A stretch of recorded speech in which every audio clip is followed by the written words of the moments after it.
안녕하세요. 프로이직 러프입니다. 오늘은 공백기를 가지신 분들이 어떻게 취업 준비를 하시는 게 좋을까에 대해서 이야기를 좀 나눠볼까 해요. 공백기를 가지게 되신 이유는 정말 많을 거예요.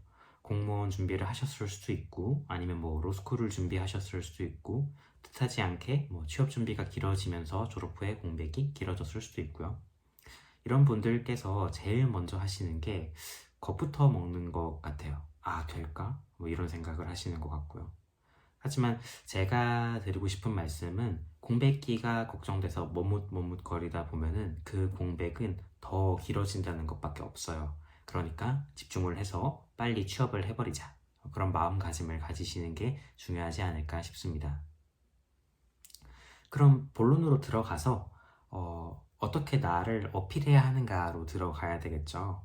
공백기를 가졌다고 할지라도 아마 그동안 하신 일이 있을 거예요. 뭐 예를 들어서 공부를 하셨다면 그 공부를 왜 하셨는지, 혹은 뭐 어디까지 하셨는지, 알바를 하셨다면 어떤 알바를 하셨었는지, 이런 구체적인 우선은 시간 순서대로 회사에서 공백기라고 판단할 부분에 실제로 내가 어떤 일을 했는지를 쭉 다 적어 보셔야 합니다.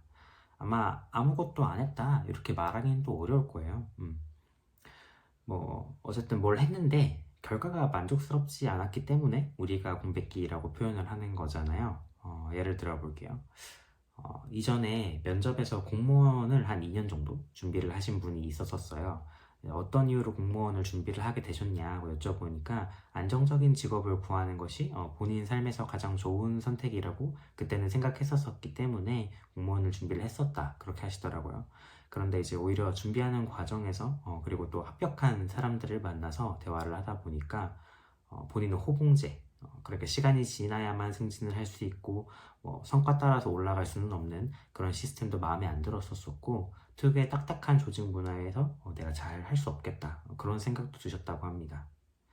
근데 왜 2년이나 하시게 됐냐 이렇게 여쭤보니까 우선은 본인이 하겠다고 했으니 최선을 다하는 모습을 부모님께도 보여드리고 싶었다 그렇게 말씀을 하셨었습니다.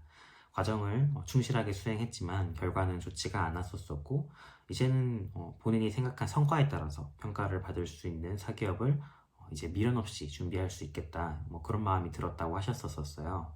그래서 공무원을 준비를 하시면서 시간 관리나 아니면 이제 인내하는 그런 능력들은 많은 성장을 했었기 때문에 그 시간도 분명히 본인에게는 또 값진 시간이었었다 뭐 이런 표현도 해주셨었고요. 또 이제 과거에 공무원 준비를 하기 전에 학생 때 아르바이트를 굉장히 다양하게 하셨었는데 거의 판촉 위주의 아르바이트였었거든요. 영업에 관련된 숫자도 되게 밝으셨었고 이벤트 판촉 경험도 되게 풍부하셨던지라 사실 2년 공백이 좀 아깝기는 하지만 셀즈로는 참 적합한 사람이다 그런 생각도 들었었습니다. 이 사례를 들었을 때는 여러분들은 어떻게 생각이 드세요? 아, 그래도 안 뽑혔겠지 싶으시죠? 아니에요. 이분은 이제 리테일에서 세일즈 파트에서 현재 일을 하고 계세요. 그리고 정말 잘하세요. 고객과의 커뮤니케이션도 너무 잘하시고요.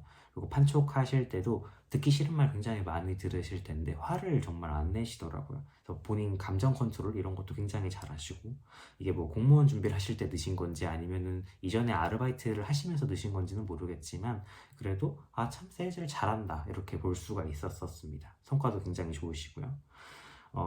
면접에서 그러니까 본인이 이거를 왜 선택을 했는지, 그리고 나 정말 최선을 다했는지, 무엇을 배웠는지, 어떻게 성장했는지 그 과정을 굉장히 소상하게 말씀을 해주셨었기 때문에 아, 이 사람이라면 어떤 일을 하더라도 열심히 하겠다 이런 인상을 잘 보여주셨기 때문에 그 공백이 문제가 되지 않은 케이스다 이렇게 볼 수가 있을 것 같습니다. 그러면 이런 질문도 하실 수 있을 것 같아요. 만약에 저는 그냥 갭이어를 보냈는데요, 그냥 세계 여행을 갔는데요, 혹은 뭐 그냥 좀 몸이 안 좋았어요 뭐 이렇게 해서 말씀을 해주실 수 있는데, 물론 그 건강 이슈 부분은 회사에서 참 예민하게 보는 부분이기 때문에 차라리 좀 갭이어를 가졌다라고 이제 말씀을 드리시는 게 낫기는 해요.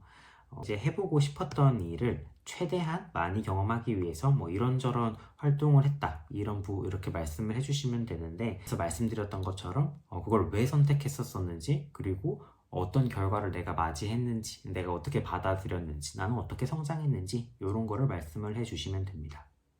저의 경우에는 이제 워킹홀리데이를 갔다 왔었었는데 이유는 하나밖에 없었어요. 도대체 지금이 아니면 언제 내가 또 워킹홀리데이를 갈 수가 있지? 그런 것 때문에 간 거였었는데 타지에 가서 내가 정말 살아남을 수 있을까? 그리고 제가 그런 걸 실험해보고 싶었었어요. 그래서 고생이란 고생을 정말 다 하면서 월세집도 계약하고 그 나라 법도 찾아보기도 하고 맨 땅에 헤딩하면서 이제 돈도 좀 잃어보고 참 여러 경험을 했었었는데 그 경험을 통해서 제가 알게 된 게 하나가 있습니다. 저는 뭘 해도 어디서든지 어떻게든지 살아남는다. 두려움이 없다. 정말 적응을 잘할 수 있다. 이런 것들을 좀 알게 됐었었죠.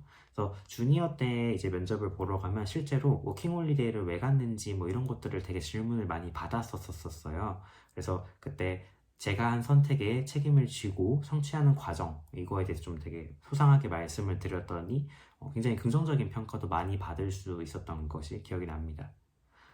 여기서 이제 제가 참 드리고 싶은 말씀은 면접관의 가치관에 따라서 여러분들한테 시간 허비했네? 이렇게 말씀하시는 분이 분명히 있을 수 있기는 해요. 모든 면접관이 본인한테 호의적일 수는 없는 거니까요. 그렇기 때문에 이제 본인은 본인에게 가장 확신을 가진 상태에서 내가 그 경험을 그 시간을 보내면서 나 분명히 얻은 것이 있다 라고 마음에 먼저 새겨주셔야 됩니다.